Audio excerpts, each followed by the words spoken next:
نبی کریم صلی اللہ علیہ وسلم د سیرت شروع مکړی و 13 کال ربیع الاول نه. الحمدلله بیا د ربیع الاول میاشت شروع شوه او 13 جمعو کې مې د مکې مکرمې د فتح بیان کړی. مکه مکرمه چې کله فتح شوه مکې نه 100 کیلومتره لرې یو علاقه د طائف ورته وایي. هغې طائف سره نږدې یو څو قومونه اوسېدل چې هغې ته حوازن او ثقیف وایي او دا قومونه چې اوسېدل دا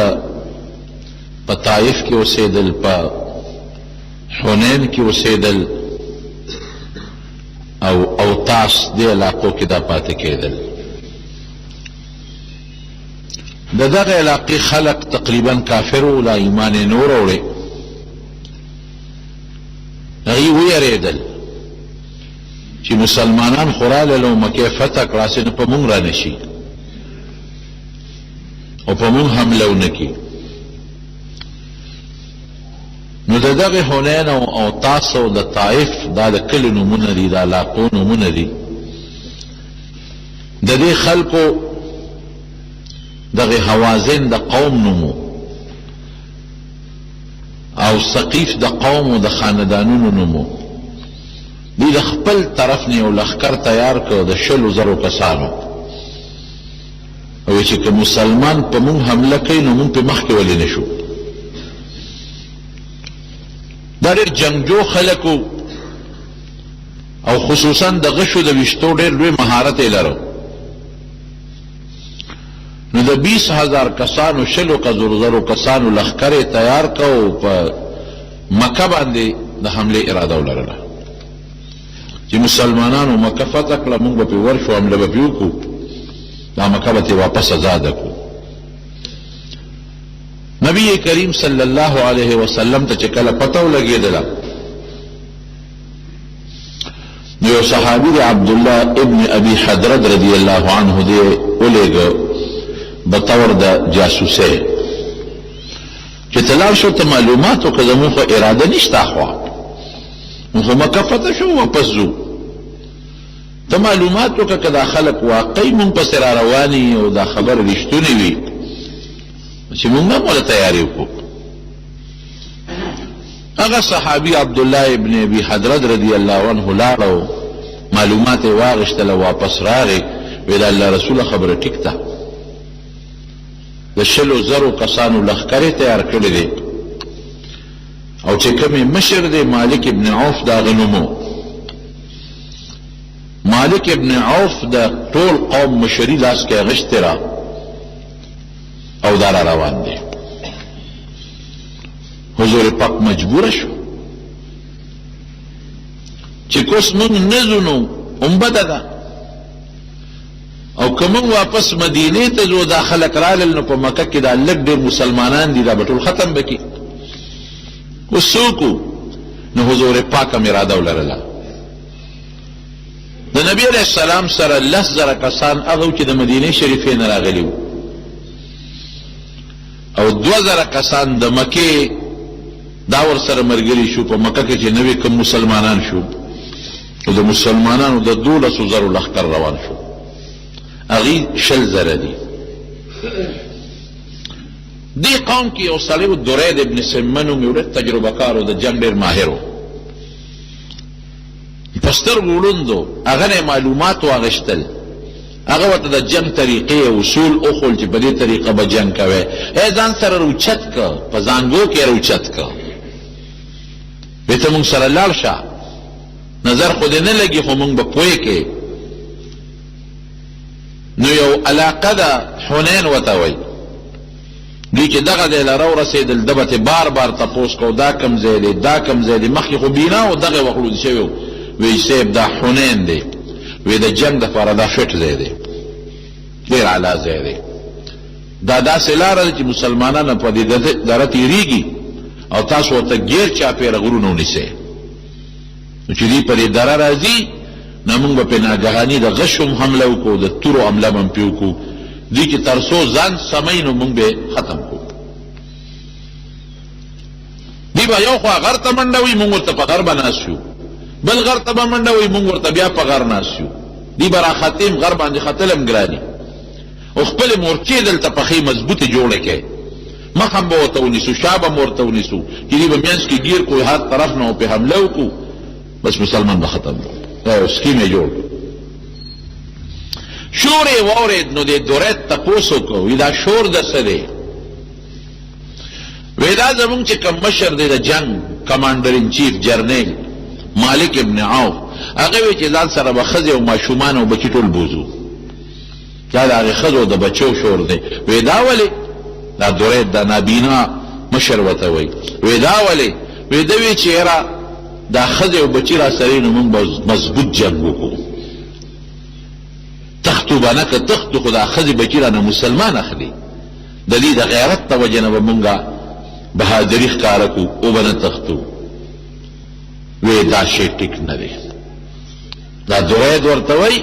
وی دا شی ټیک نه دی وی دا ښځې بچي دا واپس کړې دا شاته ولېږې که مونږ ګټه ومونته نو بیا به راپسې دا ښځې بچي م راشي که تاوان موت نو کم از کم د دې بېعزتۍ نه خو به بچ شو چې مسلمانانه ښځې بچي اخلي که نه دې بېعزتۍ نه خو به بچ شو هغه مالک ابن عوف ته چا ووی چې درید خو وی چې دا ښځې بچي رستو کې وی دا بوډا دی اوس بوډا شوی دی د دماغ کار نه کوي دا ښځې بچي به راسره یو جنګ به کوو دې به هم په کاڼو ویشتل کوي او د دې د غیرت د وجې نه مونږ کې بهادري پیدا کېږي بهر کیف دی هم اقصې وکړل غرونو کې مورچې جوړې کړې او تیرانداز غشو ویشتونکو والی پکې کېنول ښه ډېر ګڼ تعداد کې او 100,000 کسان مسلح د تورو سره یو خوا بل خوا په غرونو کې خواره شو مخ یې ونیوله د غرونو غاړې یې ونیولې مسلمانان خو په دره کې روان دي او دې نیت و چې دې منځ ته شي نو هر طرف نه پې حمله وکړو تر څو چې دې ځان سمی سمی مونږ به بېغمه کړي او صحابه کرامو چې یو بل ته وکتل نو دومره تعداد د مسلمان چرته په جنگ کې نو برابر شوی لږ به دا 12,000 کسان دي او ټول مسلح دي د چا د خولې نه پکې دا ټکي ووته لن نغلب اليوم من قلة نن ورځ که مونږه بیلات کوو د بلې وجې نه نو بېله خبره ده خو د فوج د کمي د وجې به مونږ بیلات نن نه کوو نن مونږ ډېر زیات یو نن مونږ ډېر زیات یو د تعداد د وجې نه او د شمېر د وجې نه به مونږ نه تښتو بله وجې نو بېله خبره ده الله ته دا خبره خوښه نه شوه چې څنګه دې درې دې منځ ته شو بس هغوی په غشو پې داسې باران وکړه داسې یو شان چې د صحابه پوهېدل په ځان د دوی خدا خیال نو چې دلته راته فوج ناست دی دوی خو چې مخکې به چېرته مخکې به یکدم پې داسې باران شو لکه هر طرف نه چې ډزې شروع شي هر طرف نه پې د غشو باران شو او صحابه کرام روان دي او ګڼم دي نو په ګڼو چې غشي ولې خامخا پکې لګي صحابه زخمیان شو ولګېدل سخت صحابه کرام په غشو ولګېدل او د تېښتې رو هم نشته یو خوا هم غر دی بل خوا هم غر دی او 100,000 تورې ورپسې راووتې د 100,000 کسان راکوز شو پې څوک یې په غشو ولو څوک یې په تورو اولي صحابه کرام منتشر شو څوک یو خوا منډه وي چې دا څه وشو ناګهاني شړق را پرېوت څوک بل خوا منډې وي څوک بل خوا منډې وي قرآن حکیم کې الله فرمایي ویوم حنین اذ اعجبتکم کثرتکم تاسو ته خپل ډېروالی خوښ شو اعتماد به هر وخت الله وي په ما کوئ تاسو کې بعضې کسانو ده وي چې لن نغلب اليوم من قلة نن خو مونږ ډېر زیات یو نو د شمیر د لږوالي د وجې نه مونږ څوک نشي پړ کولی نه شي تختولی نو تاسو په خپل ډېروالي باندې فخر وکړو په بدر کې تاسو څومره وې 314 د زرو مقابله وه 313 د زرو مقابله کوي 1/3 حصہ تاسو یې هغې نه هم کم 2/3 هغوی دي هغې نه هم زیات او تاسو سره وسله نشته هغې سره وسله ده خو چې تعداد څه شی نه دی زما مدد در سره و په غزوه خندق کې در باندې څومره 10,000 کسان رالل خو چې زما مدد در سره و امې در نه و تنبور نو تاسو دا خبرې پکې بعضې کسان کوي فلن تغني عنكم کثرتکم شیئا، اللہ وی دی ډیروالی د تاسو پیدا ونه رسول. وضاقت علیکم الارض بما رحبت، وی سره د دې نه چې ځمکه ډیره فراخه وه خو په تاسو تنګه شوه. ثم ولیتم مدبرین، منډې مو کړې. صحابه منتشر شو، یو خوا بل خوا منډې وایي چې څه شو. نبی کریم صلی الله علیه وسلم د یو څو ملګرو سره یوازې پاتې شو.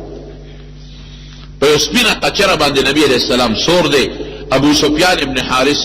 د تره زوی دی، هغه اوښه نیولې ده، قچره نیولې ده. حضرت عباس ورسره دی. هغې وی چې مونږ دا قچره راښکله چې دا مونږ راواړو، ځکه نبی علیہ السلام که مخکې شو ته په توره څوک ونه وایي او څوک یې په غشي ونه ولي، په غشي ونه لګي، په توره باندې ونه لګي. نو مونږ زور کوو چې دا رامنې کو، او نبی علیہ السلام به دا زور کوو چې دا صحابې مخکې شي. وی چې مونږ نه پرېښوده، وی قسم دی حضور پاک د هغې قچرې نه راټوپ کړی او اواز یې وکړه انا النبي لا کذب انا ابن عبد المطلب، زه پیغمبر یم. دا خبره دروغ نه ده، دا رښتونې خبره ده. پیغمبر تختی نه، پیغمبر سره الله مدد کوي. انا ابن عبد المطلب، زما د نیکه نوم د عبد المطلب نسیم، زما نیکه چې د جنګ کې نه تښتېدلی، زه به څنګه وتښتم. او بیا اواز وکړه یا الانصار، اے انصار، یا اصحاب الشجرة، اے د حدیبیه د اونې لاندې بیعت والا مسلمانانو چرته لاړئ. دا اواز چې څنګه وشو، نو صحابه راغونډ شو. دې درمیان کې بعضې منافقین هم او د مکې بعضې کافران هم هغوی په دې سوچ کې و چې یاره که چېرې مکمل وشو په دې جنګ کې مو نبي علیه السلام باندې غذار وکړو. یو کافر دی شیبه ابن عثمان ابن ابي طلحه، او ما په زړه کې دا فیصله وکړه چې په بدر کې خو مسلمانانو زما پلار وجلی دی او د نبی علیہ السلام خوا کې تاویدم را تاویدم، ما یو که چې مقامی مونته او په پیغمبر باندې غذار وکړو. ځان نه خو مې ظاهر کې مسلمان ښکاره کړی، خو دې لپاره تللی وم. وی چې دا موقع پیښه شو او صحابه منتشر شو،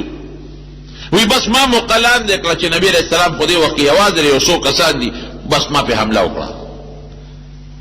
په اتفاق ته ګوره چې حمله مې وکړه، وی بېهوشه را پرېوتم بالکل اسم نو، او سترګې مې کیلې بیرې شوې، لاس او خپو مې کار پرېښو او سترګې تورې شوې را پرېوتم. وی چې بیا مې ځان ولقه او هوش کې رالمه، دا مې څه وکړل، وی دوباره مې بیا توره نیغه کړه، وی بیا مې ورمنډه کړې چې شا طرف نه پې زه حمله وکړم او حضور پاک ته توره ووهم، وی بیا مې سترګې تورې شوې، لاس پو مې بالکل کار پرېښود او را پرېوتم. بس وی پوه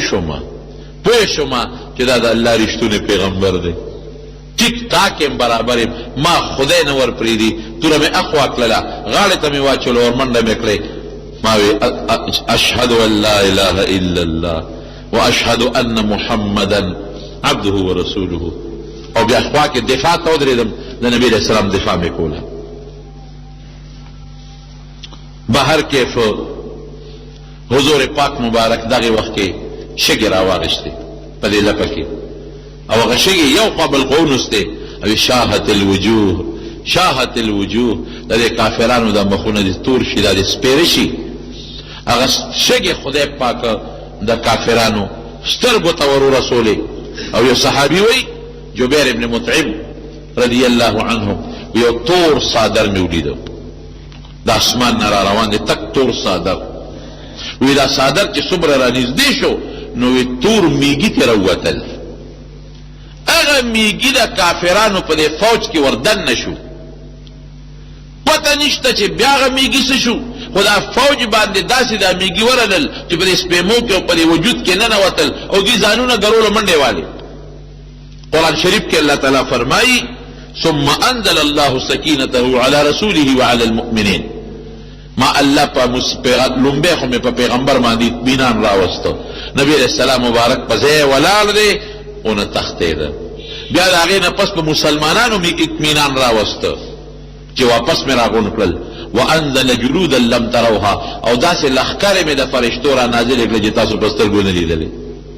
دا فرشتے وچراله او دا غي په فوج کې خدای پاک وردن نکړل. وعذب الله الذين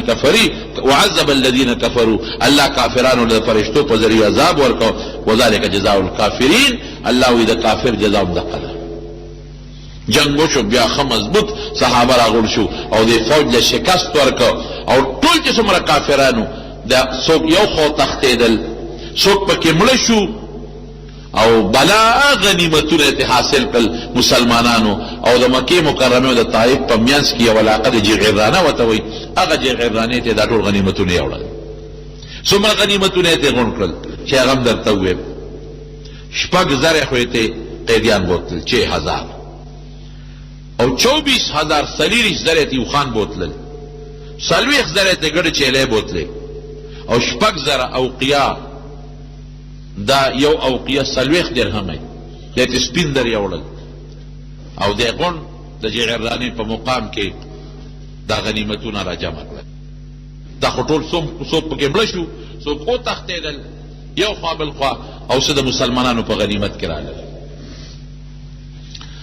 نبی کریم صلی الله علیه وسلم طائف تم یوړل او لګل. خالد ابن ولید رضی الله عنه دیو لګل طائف ته. دا خلق چې کوم او تختیدل بعض را مشرانه دا طائف ته لاړ. هلته کې دی د یو کال د خوردونو سامان رسد په قلاګانو کې سره محفوظ کو او د قلا دروازې ځان پس جلنده کړې. حضرت خالد ابن ولید رضی الله عنه چې فوج بوته او ګیټ چاپیره ته تو شو هغه قلا کې بند دراوتل د برنه په کوشو گزارونه کول. د وته وی ګوره نرتوب دې ته نه وي چې تاسو د قلا دروازې بندې کې او په موږ هم گزارونه کول. تاسو سره موږ جنگ نه کوو موږ خو به کفته کړو واپس تلو جنگ پسې خو تاسو را روان شوي نو که غیرت ترکی نه راکوشئ د قلاګانو چې لاس په لاس جنګ وو. هغې ورته موږ سره د یو کال سامان پروت دی موږ د قلا دروازې نه کولاو. بهر کیف نبی کریم صلی الله علیه وسلم یو خوب ولید وی ما سره په لاس کې د پیو یو پیاله ده یو مارغه د اسمان نه راکوز شو او د پیو کې ټونګه والا وغه پیاله رانه واړوله. حضرت ابوبکر صدیق رضی الله عنه راوغوښته وی ابوبکر داسې معلومیږي چې د طائف دا قلا اوس نه فتح کېږي. د دې خوب دا تعبیر دی. نو صحابه ته وی داسې کار کوو چې واپس ځو دا قلا اوس پرېږدو دا نه فتح کېږي. دې قلا ما ځان پسې تاله کړې ده او غټ غټ دیوالونه دي او چې موږ نږدې کېږو نو په موږ د غشو ویشتل کوي. نو صحابه وی ښه موږ به دا نه فتح کړې ده الله رسول موږ به ځو. وی خزه مزه سار بیا جنگ شو صحابه لک زخمی شو. بیا حضور پاک وی داسې کو چې زه چې زو دا قلا اوس نه فتح کېږي دا یو دې پکې پاتې. صحابه غږ ونه کړ هلته ته زخمونه رسېدلي نو نبی علیه السلام مبارک مسکې شو. بیا دوباره په دې قلا ټیک وکړ. صحابه یو چل وکړ. صحابه له عجیبه خدای پاک یو طاقت ورکړی و یو ایماني جذبه ورکړې وه. دیوی دا چل بوکو چې د قلا ته په څه طریقه وردن نه کېدل پکار دي. څنګه وردن نه شو نو د څرمنو یو دغه جوړ کړو یو څادر یې جوړ کړو د اوښانو د څارو د څرمنو ښه مضبوط پیر او د هغې لاندې شو. وی دا څادر به په ځان د پاسه کړو دا یو جنګي او طریقه ده. اگر نن سبا خلک په ټینک کې ځي یا په بختربند کې ځي چې زه محفوظ یم او بل ولم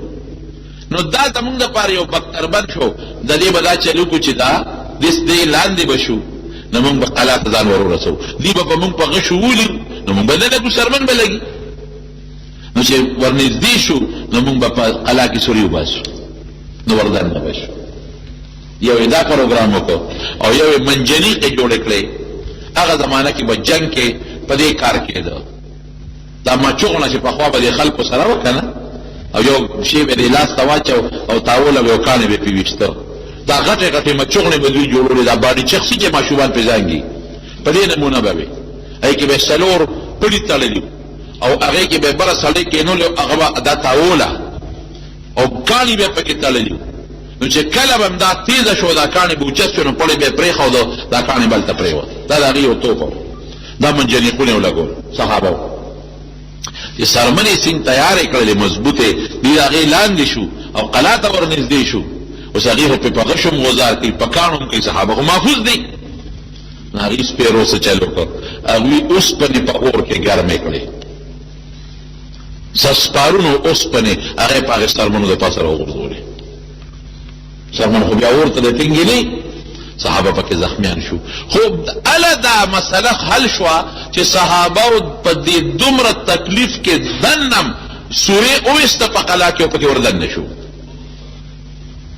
قلا کې چې دن نه شو هغې څه چل وکړه، بس چې سنګ دن نه شو په قلا کې هغې فوراً چغې کړې او کلمې شهادت یې وویل، مسلمانان شو. بس بیا خو د مسلمان مخکې خبره خلاصه ده.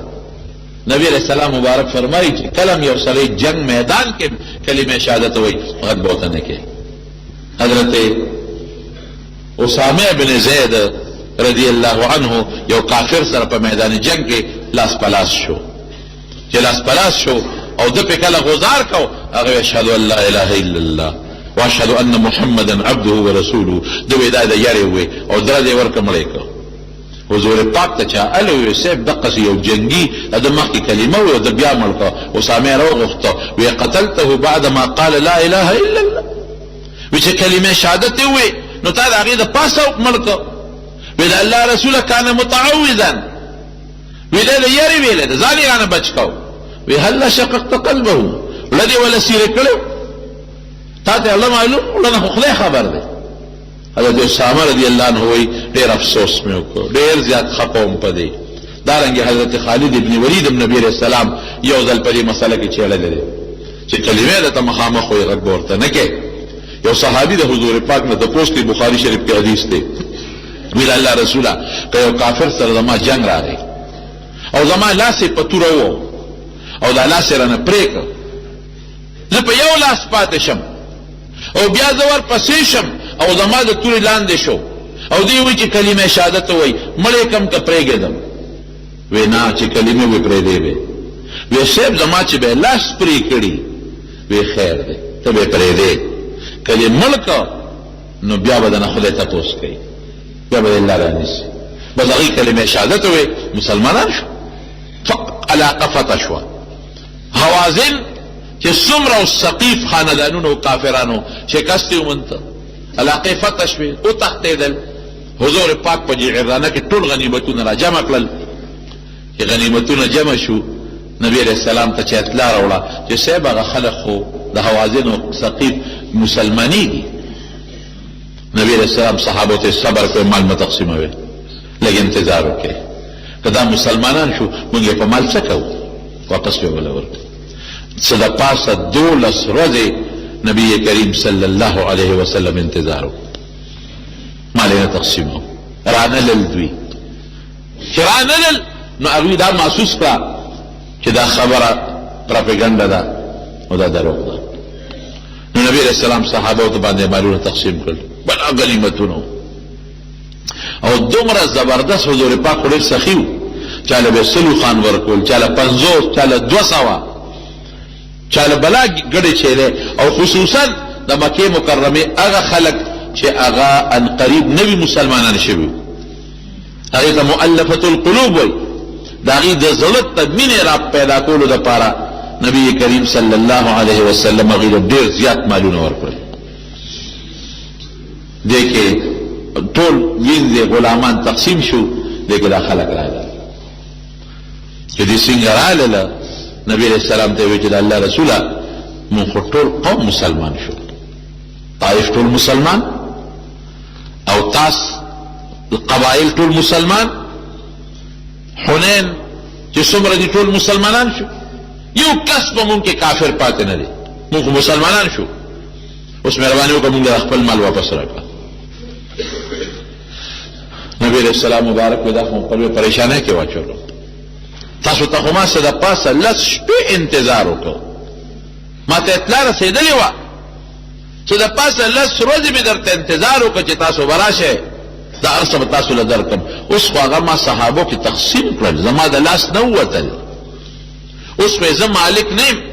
صحابه کرام یې مالکان دي، نو چې تر څو ما سره خو ما درکول. اوس زما د لاس وتې دي، په صحابو مې تقسیم کړي دي، هغه مالکان دي، نو زه دله څنګه درکړم؟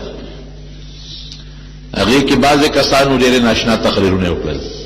وایي د الله رسول تا ته پته لګي چې موږ څوک یو؟ تا سره چې دا کومې وینځې دي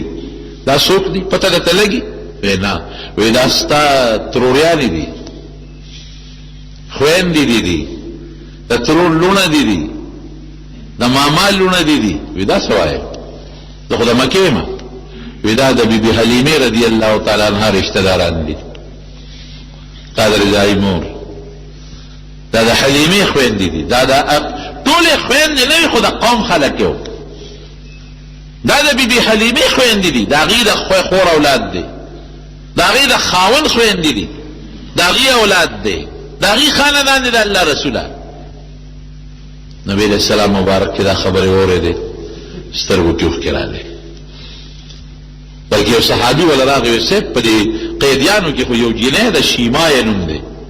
اخو وایي زه ستاسو د پیغمبر خور یم. وایي زما خور دلته څه کوي؟ تاسو یې راولئ چې حضور پاک ته مخامخ کړه. وایي ته څوک یې؟ وایي زه ستا خور. او مسلمان د مسلمان لور خوري؟ نه نه، ستا خپله خور یم. زما خور څنګه؟ وایي زه د بیبي حلیمې لور یم رضی الله تعالی عنها. ما ورته ماشوموالې یو ځای تېر کړی دي، لوبې م کړې دي په بنو سعد کې.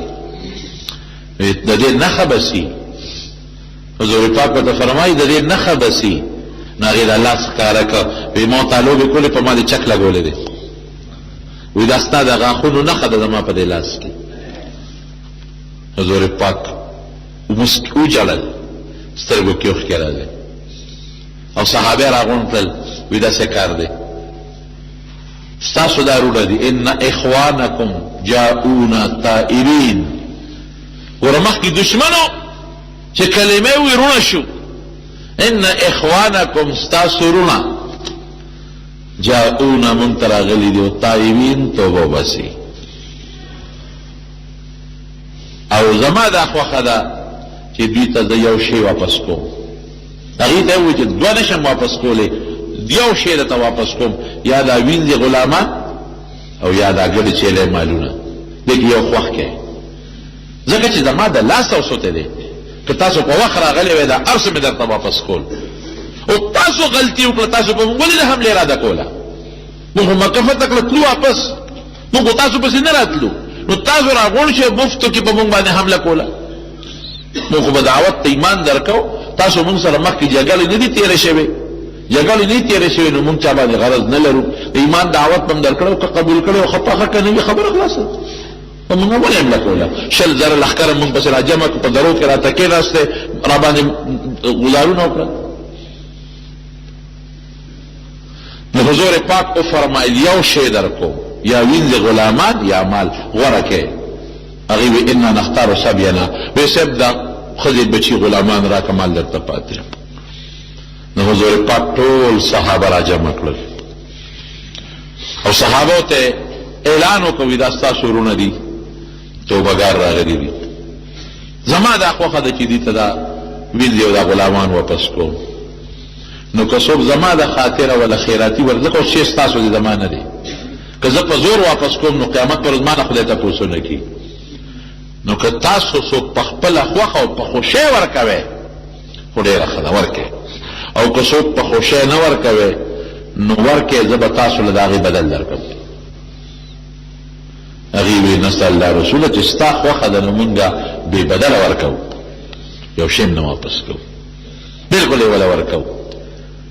نو هغه ټول قیدیان او وینځې غلامان هغه نبی علیه السلام ورته آزاد کړل، واپس یې ورکړل. او هغه شیما کوم چې د حضور پاک د هغې خور وه، نبی علیه السلام ورته اوښان هم ورکړل، ګډې چیلې هم وله ورکړې، 3 غلامان هم وله ورکړل.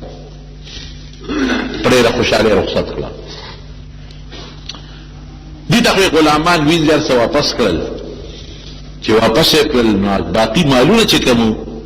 هغه پیغمبر علیه السلام په دغه مؤلفة القلوب تقسیم کړل. دا چې کوم کچه مسلمانانو د مکې او د څو ورځو مسلمانانو دې له ډېر مالونه ورکړل، دې لپاره ډېر ورکړل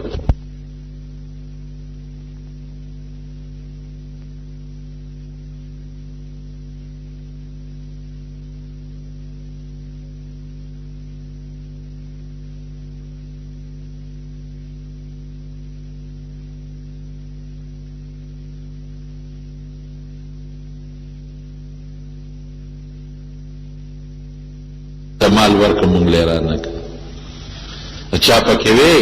چې سخت راشي نو بیا مونږ ته آواز کوي چې انصارو راشي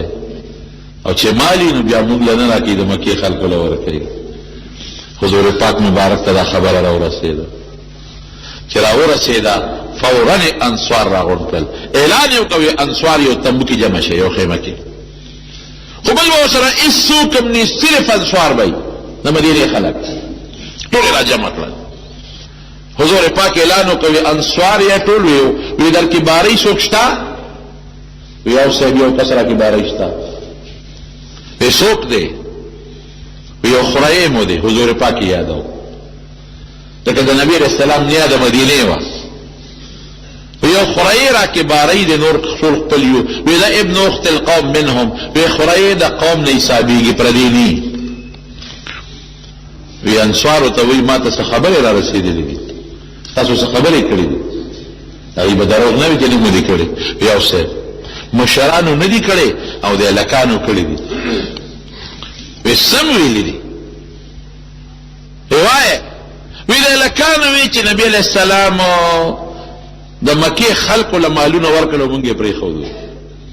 اوس هم چې مونږ چا سره جنګ وکړو زمونږ تورې د چا په وینو سرې دي هغې له ورکړه مونږ له یې را نه کړل او چې سخته شي نو مونږ ته اوازونه کوي او چې بیا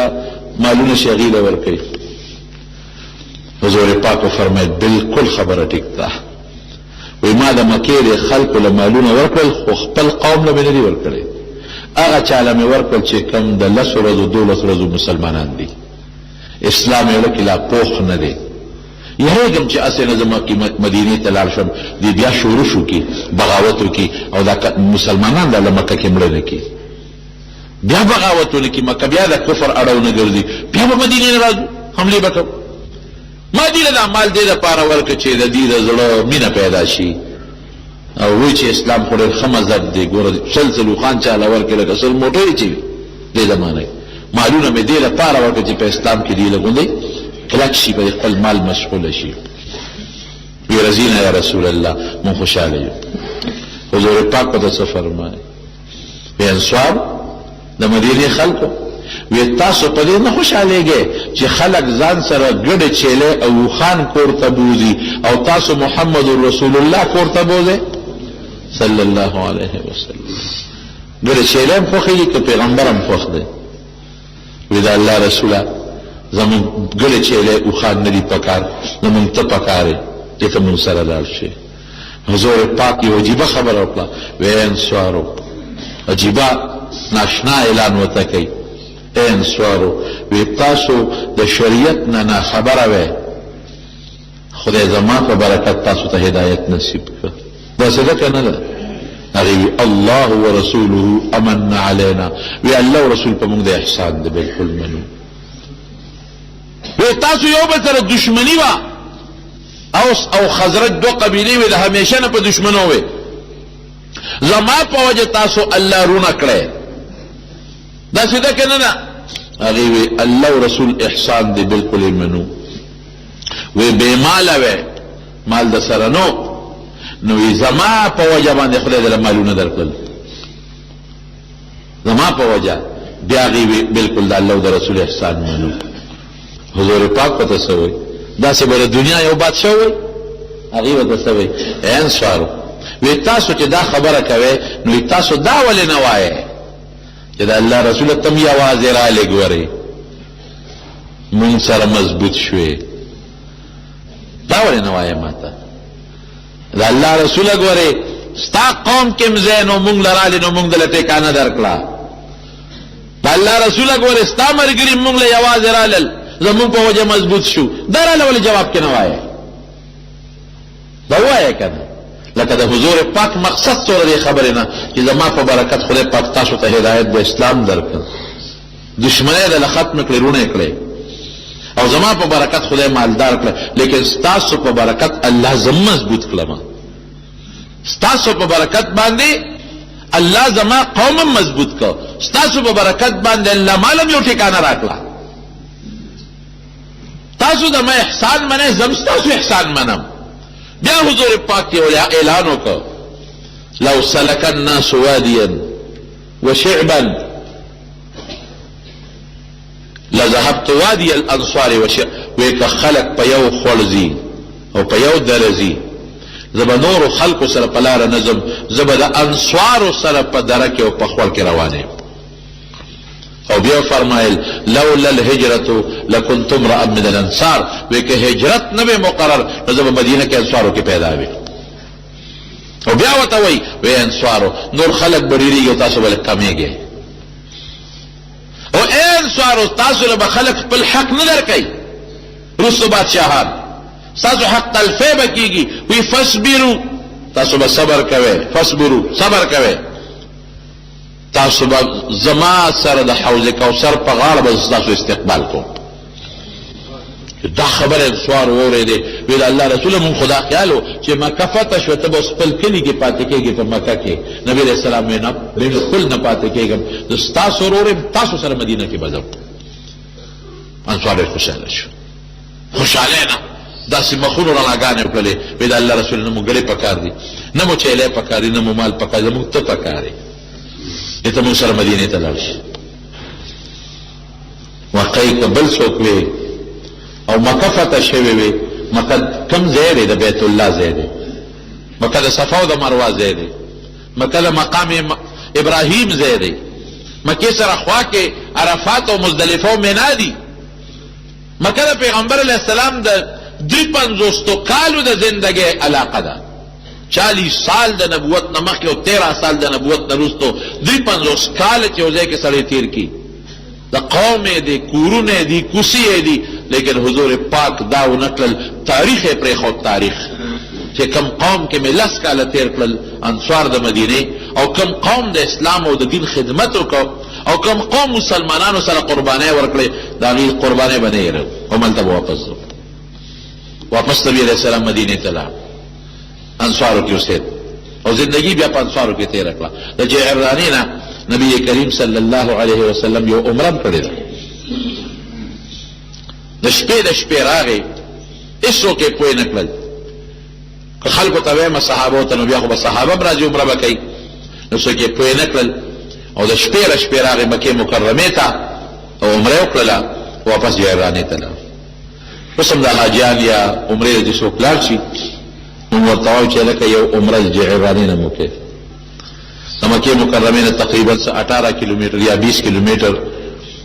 دا جعرانه راځي. او یو کوی دی په جعرانه کې، اگر چې اوس هغه کوی باندې هغوی سر بند کړی دی او اوبه ته نه استعمالوي، لیکن هغه کوی دی کې د نبي علیه السلام د معجزې په برکت په هغې کې ډېرې زیاتې اوبه پیدا شوې وې. لکه تقریبا 12,000 صحابه کرام،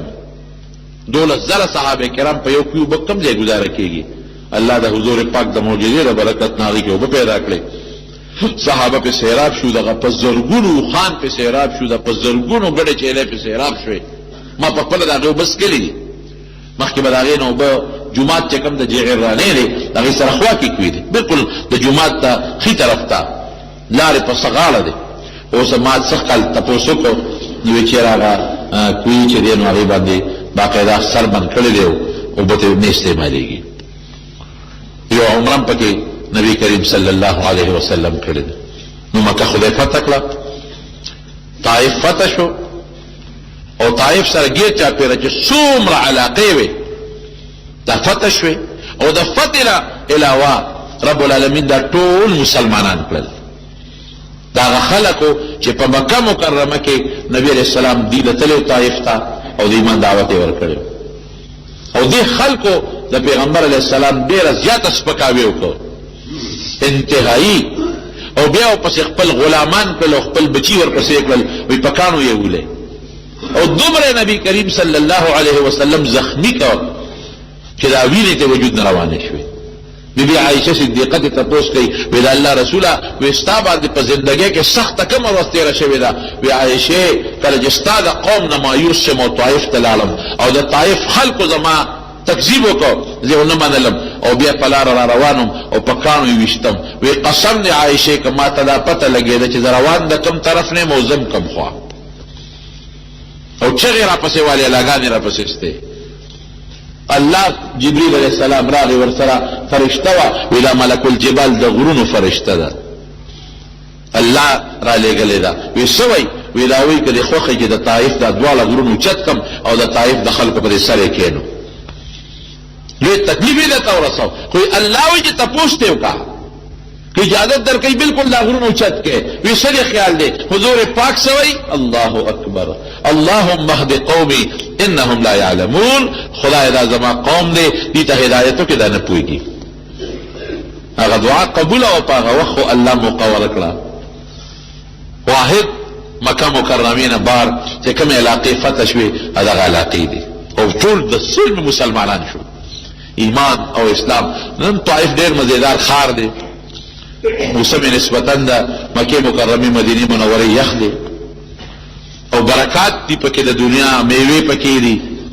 انزر اعلا پکی انار دا طائف دا انار و پشان انار طول دنیا کے چتا نشتا طول دنیا کی نشتا دا سے انار ما پا زندگی کی چتا ندی لے دلے چی اگا دے ترشی دی پکی نی او طول دے خواگی مکمل خواگ انار اعلا دا طائف مشہور انار دی دا طائف ٹماٹر مکہ مکرمے تراجی دا نور پر نسبت اگا زیاد قیمتی ہوئی دا طائف انذر دمرا خواگی انذر ما پا زندگی کی چتے ندی کتلے دا جماعت کی دا خبر رکھو پا جن کی میں دمرا خواگا انذر چتے ندی کتلے کم چے دا طائف انذران دی اور دا ایک میں میوی دی ما ویدا پا دے وجہ کہ نبی کریم صلی اللہ علیہ وسلم پل معشوموالے و خلقو سیلتا تیرے کلی او دا خلق خدای په هیله مسلمانان کړي یو جماعت په طائف کې مشهور مسجد عبدالله ابن عباس رضی الله عنه لوی جماعت ته مشهور جماعت ته لکه څنګه چې په خبر کې څوک د مابد خان د جماعت مابد خان صاحب د جماعت نوم اخلي ټول خلکو ته معلوم دی دا قرانګ چې نوم اخلي مسجد عبدالله ابن عباس ټول خلک یې پیژني هغه سره خوا کې مونږ ور نه لرو دیوال ته تو هغه کې د شهدا او د چې په دغه طائف په غزا کې کوم کسان شهیدان شوي دي دغه قبرونه هم دي خو خیر قبرونه مونږ په سترګو نه لیدل دغه هغې نه کې چاپېره یو قلا یو دیوال ته و بنو سعد تمل زتلې په خپله هغه علاقه مې وکتله چې کومه علاقه کې نبی کریم صلی الله علیه وسلم ماشوموالی تېر کړی دی د بی بی حلیمې رضی الله تعالی عنها کوټې وړې وړې په ځمکه کې دننه صرف دیوالونه پې شته او د پاسه ورباندې چت نشته د ګټو دیوالونه دي ډېره اعلی د رحمتونو ډکه علاقه او ما دا محسوسه کړه 11 بجې 11 نیمې تقریبا داسې د ګرمۍ په ټیم کې چې بر نه پې نور را نیزوار شي پښتانه وایي لیکن هلته مونږ ګرمي محسوسه نه کړه یخې یخې هواګانې پکې لګېدلې اوس خو د بازار لږ لرې جوړ شوی دی یو ځله مقبرم ده پکې هغه ځای مې ولیده چې کوم ځای کې د نبي کریم صلی الله علیه وسلم په ماشوموالي کې شق صدر شوی دی سینه مبارکه شلېدلې ده دغه علاقې چې د برکت نی نو کومې علاقې به د برکت په دغه علاقو چې د خدای رحمت نه ورېږي نو په کوم ځای به د خدای رحمت ورېږي بهر کیف دا علاقې طائف او طاس او حنین دا الله تعالی مسلمانان له ورکړل نبی کریم صلی الله علیه وسلم صلی الله وعده کړی و اذا جاء نصر الله والفتح دا الله مدد برازي علاقې به فتح کیږي مکه به فتح کیږي ورأيت الناس يدخلون في دين الله افواجا تبدا خلق اني چې ډلې ډلې به الله دین ته راځي فسبح بحمد ربك واستغفره انه كان توابا چې کله علاقې فتح شي او خلق مسلمانان شي نو بیا ته دا الله تسبیحات وایا الله په دې خوشاليږي او دا الله نه بخنه غواړه الله توبه قبلون کړي مسلمان باندې چې اوسم کلم خوشالي راشي مسلمان زمکه والی مسلمان کور جوړ کی مسلمان خپل وطن ته واپس شي اسلامي طریقه دار چې د الله تسبیحات دی وي دا د خدای شکریا ده نعمتونه خدای الله تر طرف نه دي دا الله په نعمت باندې چې موږ شکریا ادا کوو الله فرمایي ان شکرتم لازیدنکم کتا چې زما د نعمت شکریا ادا کړه دا نعمتونه نورم زیات کوم ولئن کفرتم ان عذابی لشدید او کتا چې زما د نعمت شکریا ادا نه کړه شکرې مو کړه عذاب بدل کوم عذاب مې ډېر سخت دی دا الله تعالی په نبی علیہ السلام سره چې کومې وعده کړې وي خدای پاک هغه وعده ټولې پوره کړلې اول نه اخره پوره الله وعده پوره کړلې چېرته نبی کریم صلی الله علیه وسلم ظلم نه دی کړی جهادونو کې ظلم نه دی کړی تاسو به دا ټوله سلسله اورېدلي دا څومره جهادونه چې نبی علیہ السلام کړي دي او په کافران دا ټول د کافرانو د ظلمونو د وجه نه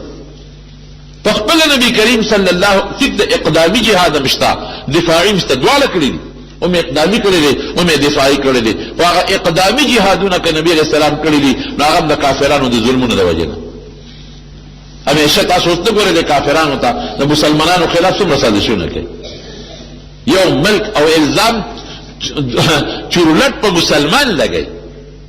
الزام په مسلمان لګي او لګیا دي په مسلمانانو ظلمونه کوي په عربو د دې ظلمونه شروع دي په عجمو د ظالمانو ظلمونه شروع دي زمون قرآن د ظالمانو په لیټرینونو کې وګرځاو زمون د پیغمبر خاکی د ظالمانو جوړ کړي د پیغمبر د محترم بیبي خاکی د جوړ کړي د پیغمبر مور د دوی نه محفوظه نشوه نو عیسی علیه السلام د دې پیغمبر دی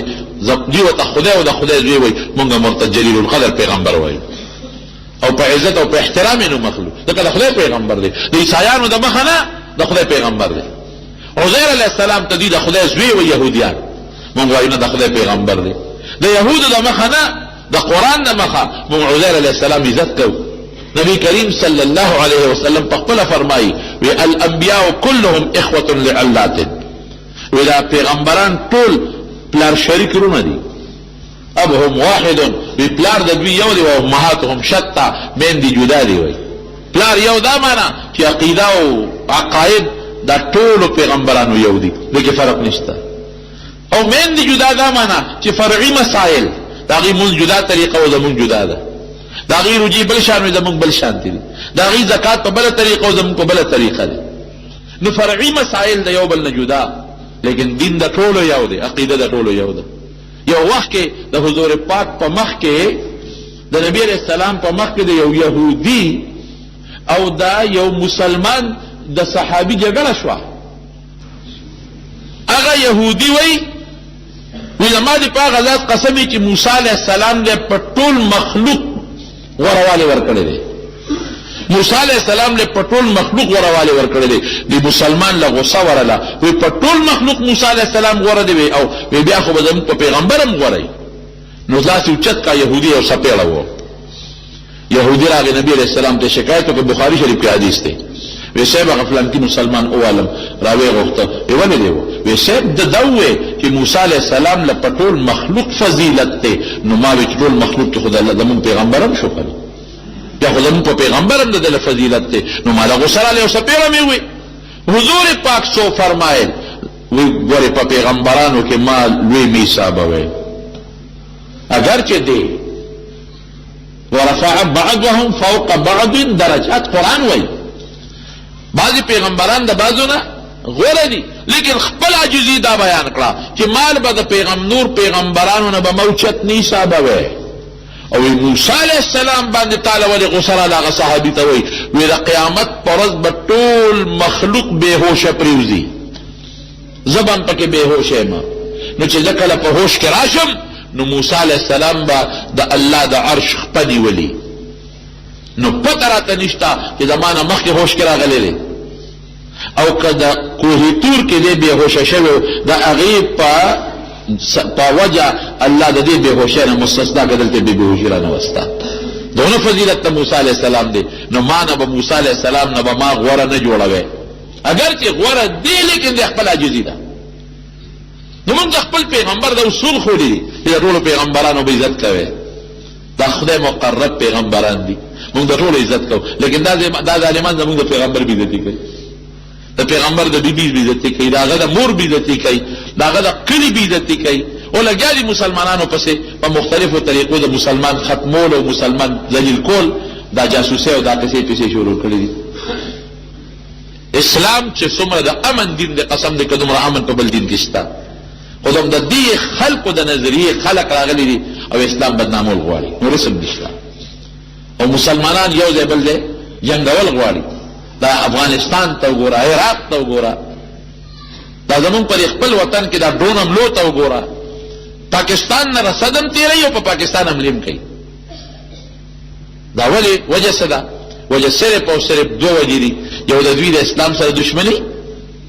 او بل زمون د مسلمان په خپل میانس کې به اتفاقی مسلمان په خپل منځ کې به اتفاق دي د مسلمان په خپل رب هغه یقین نشته کوم چې پکار دی که عرب دی او که عجم دی ټول د یو کافر سره په تله کې پراته دي او څوک بل سره پراته دي الله دې د مسلمان اتفاق پیدا کړي خدای پاک اتحاد پیدا کړي او چې څومره مسلمانان د کافرو په ظلمونو کې گیر دي الله دې هغه مسلمانان د کافرو د مظالمونو محفوظ وساتي اسیران د مسلمانانو په دې ګوانتانامو کې د ظالمانو سره کم قید دي خدای دې راخلاص کړي او خدای دې ټول مسلمانانو اتفاق نصیب کړي نبی کریم صلی الله علیه وسلم چې د کم دین او د کم د اسلام د لپاره کم قربانۍ کړې دي خدای پاک دې اسلام مضبوط کړي الله دې په ټول دنیا باندې خور کړي الله دې زموږ په وطن او په ټول اسلامي ممالکو کې د قران او د سنت نظام راوړي خدای پاک دې مسلمانانو حفاظت وکړي څوک مریضان دي الله تعالی شفا ورکړي کڅو قرضداران دي خدای قرضونه اخلاص کړي څوک پریشانو ټینشنونو کې مبتلا دي الله غ پریشانې ټینشنونو او په خوشاله بدل کړي دچا په کور کې بیماران دي ته شفا ورکړي څوک بے روزګار دي خدای تعالی د حلال روزګار ورکړي کڅوک ملازمت نشته خدای تعالی خزینه کې پوسټونه او نوکرای ورکړي دچا مال کې برکت نشته تعالی مال کې برکت پیدا کړي دچا یو بل سره رواني دشمنی طلبګنی پر وګي بدل کړي زموږ د ملک او د وطن حفاظت وکړي په دې ملک کې د قران او د سنت نظام راوړي د دین حفاظت مو کې خدای ته زموږ راضي شي د حضور پاک په نقش قدم هم روان کې دا غینه مبارک لاس د حوض کوثر وبم نصیب کې مونږ ټول د بیت الله حج لبوت لیکي د مدینه منوره د نبی صلی الله علیه وسلم د روزه سلام لمبوت لیکي او کور کې د دنانو په سرونو د حیا او د پردي صادر واچي چې څومره به اولاد دي خدای نارینه اولاد ولا ورکي د خدای د خاوندانو کې د چامنس کې رواني دي ته ولا پروغه بدل کې او ته مخیر وخت په خپل دا کلمه نصیب کې لا اله الا الله محمد رسول